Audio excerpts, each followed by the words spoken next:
Senate Bill 6298, Secretary will read. An act relating to adding domestic violence harassment to the list of offenses for which a person is prohibited from possessing a firearm or is cohabitating as part of a dating relationship. Senator Dhingra.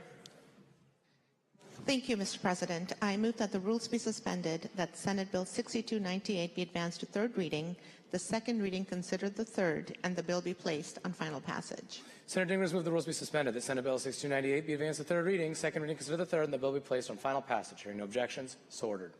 Senate Bill 6298 on third reading and final passage. Remarks, Senator Dhingra.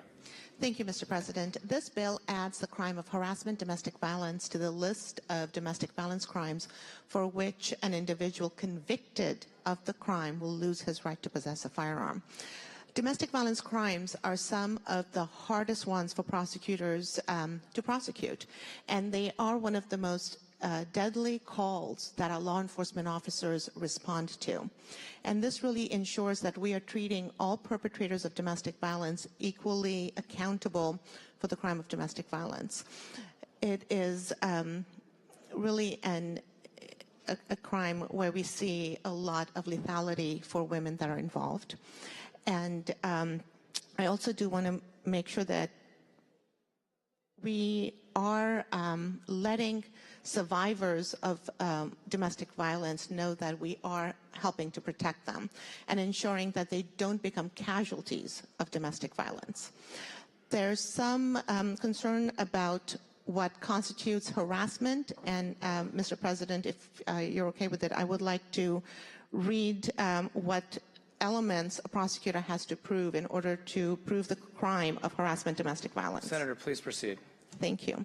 Under RCW 9A46.020, a person is guilty of harassment if, without lawful authority, the person knowingly threatens to cause bodily injury immediately or in the future to the person threatened or to any other person, or to cause physical damage to the property of a person other than the actor, or to subject the person threatened or any other person to physical confinement or restraint, or maliciously to do any other act which is intended to substantially harm the person threatened or another with respect to his or her physical or mental health or safety.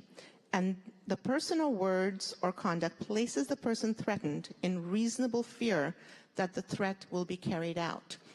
This is very narrowly tailored to impact only those individuals who are convicted of the crime of harassment, domestic violence. So a victim of domestic violence has to first call law enforcement. Law enforcement has to come and investigate it. That has to be then reported to the prosecutor's office. They have to then decide to file the charge.